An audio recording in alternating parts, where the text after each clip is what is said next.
The Bud Light situation looks like it's getting a lot worse as Bud Light is now fallen out of the top 10 most popular beers in the US. And so that's something that I do want to cover in this video. And so guys, as you smash that like button, let me run that intro.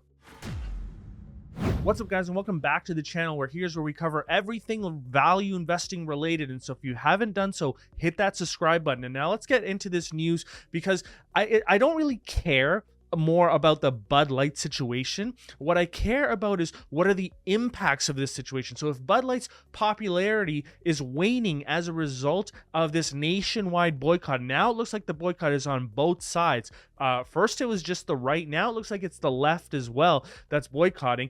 And so, how does this impact companies going forward? And we're starting to see some reverberating impacts. I talked about it on the previous video for Bud Light, but now there's more articles speaking more about this and what specific companies are doing to address it. And so let's get into this. And you can see right off the bat that Bud Light in 2022, early 2022, they were the 9th most popular beer in the US. And as of recently, they have fallen now down to 13. And so you can clearly see that the nationwide boycott is having an impact on the company's popularity, or on specifically the brand's popularity. And just a little bit of this about the survey. So this is a YouGov poll. This is not sales data.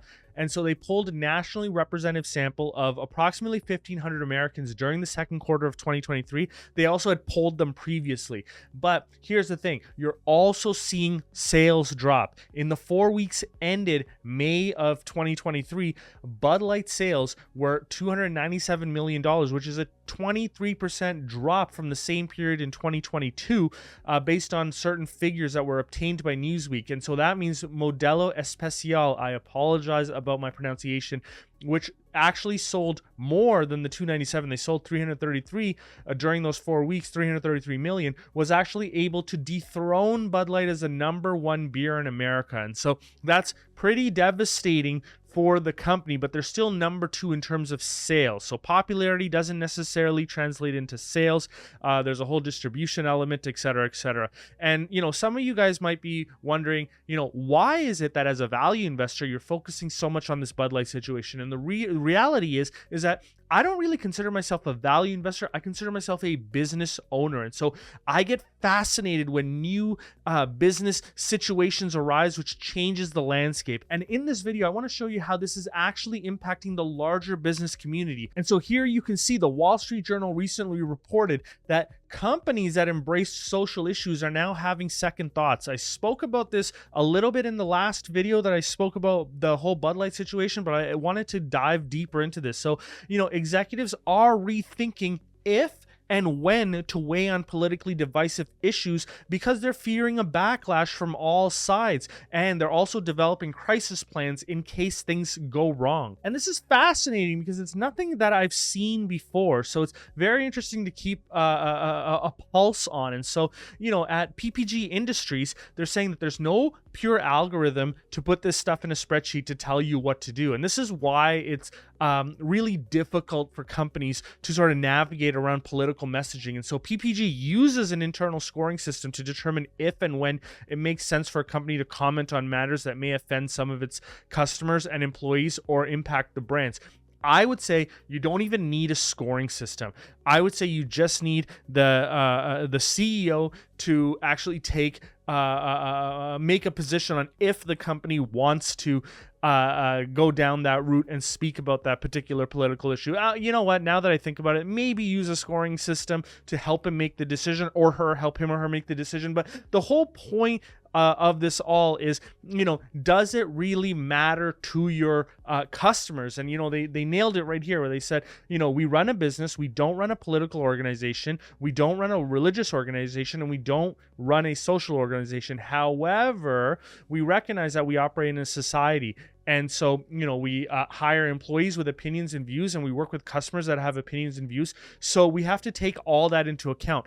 I like that they're now, or, not necessarily now, but I like that more and more corporations are now thinking not just about the messaging itself, but also about the people who receive that message. And when you start thinking about the people who are receiving the message, ultimately you start thinking about your customer base.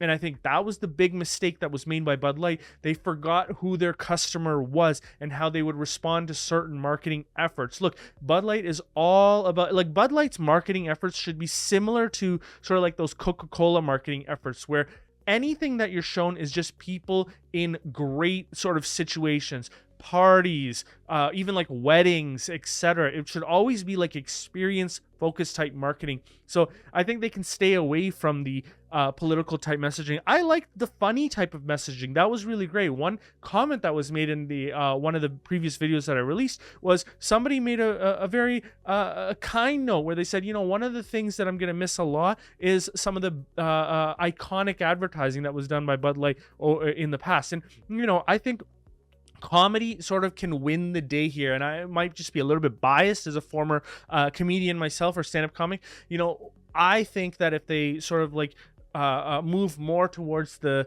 comedic element in their ads going forward, I think ultimately the consumers might forgive them, at least. Maybe not necessarily forgive them, but maybe forget, because there's so much thrown at you all the time. That might be their only play here, because the problem is there was a lot of people commenting, look, they need to, saying that, look, they need to come out and apologize, blah, blah, blah.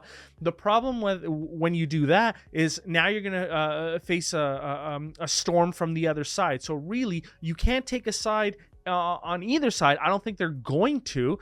And so as a result of this, they have to sort of like move forward. And I think the only way you can kind of move forward is with sort of like a comedic bent to your commercials.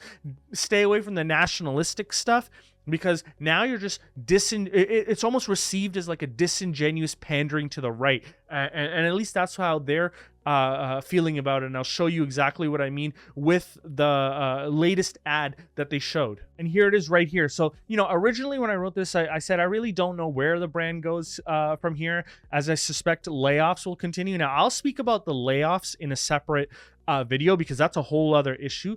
But notice how when this ad came out, it was just bombed by everyone. And so you can see that it got almost 75,000 dislikes to 2.5 or 2,500 check marks up, like likes, I guess. And so you can see that it very much failed. Now, there was nothing wrong with the ad in itself, but it was perceived as somewhat disingenuous by the target audience that they were trying to target there. And so that's why I think that you can't move forward with the pandering or sorry, like a patriotic message towards the right. I think they receive it as sort of like a pandering message. And this goes back to the bigger issue where over the past decades, companies have become more vocal on causes such as immigration, voting access, abortion, gay rights, racial equality. And you know what? A lot of these stances that they're taking are often shared by progressives. And so, you know, what's changing now is, you know, executives and advisors are seeing that conservative groups and political leaders are pushing back against companies more forcefully, and consumers are more openly expressing frustration that companies are airing views in some ways that some don't welcome. And so here's the thing, you know, if you are a national corporation, what you really have to take into account is that, yes, diversity matters, but there's also diversity of thought and beliefs and value systems. And, you know, one of the problems when you push just progressive values is you run the risk of alienating customers who don't have progressive values. I think Michael Jordan said it the best when he said, you know, Republicans buy shoes too. Now, I don't know if that's a real quote, but it's just something that I've seen once. And so you guys can correct me in the comments if that's not actually a real quote. But I do believe that it was back in the 80s or 90s where Michael Jordan did say that. And so once again, correct me if I'm wrong there. And so the divisiveness in the country, the woke discussion, it's got more teeth, it's got more anger than I think anybody really anticipated. And, you know, this is really people who, you know, they focus on work, they focus on the brand, they're not on the internet, because anybody who's been on the internet, you know, on YouTube, you guys have seen this for years and years and years, just sort of like boiling up. And so now, you know, it's kind of like in the mainstream now. But what this does is it changes marketing forever, in my opinion. And so, you know, the legacy of the whole Bud Light situation is, I think this moves companies in the right direction.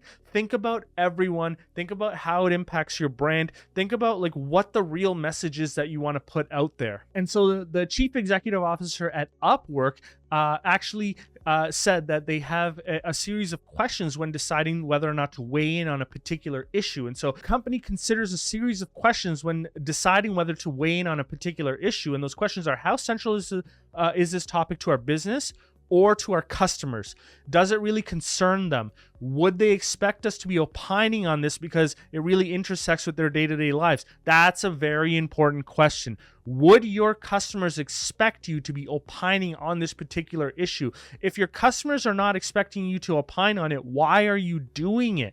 You know, and so we don't think it's our job to opine on everything. I absolutely agree with that. But at the same time, it's not our job to stay on the sidelines either. Once again, I agree with that. I think she nailed it. Take a holistic perspective and speak about it if it's really important, and it's important to your company and to your customers, etc. For example, you know, the invasion of Ukraine, that might have been a good time for companies that operate in Russia to speak about it and say, and you know, determine whether or not they're going to move in one way or another. For example, McDonald's decided that, you know, they're going to close up shop in Russia. That was a big deal. And so, you know, as far as McDonald's was concerned at that time, that was an issue that was in the news where they rightfully opined on. And so I agree that there are times where there are issues where you can't stay on the sidelines. So I think she nailed it. And I want to know what you guys think about how Upwork is dealing with this. I think this is how more and more corporations will start dealing with this. And so I did say that, you know, things are getting a little bit tougher, but I will speak about this in more detail in another video just to keep the running length of this video lower. But layoffs are starting to happen, in my opinion, as a result of the national boycott. Now, some people at the companies are saying that it's not because of the boycott. Some people are saying it's because of the boycott. That's where the complexity comes in. And so that's why I want to leave it to another video to dive into that.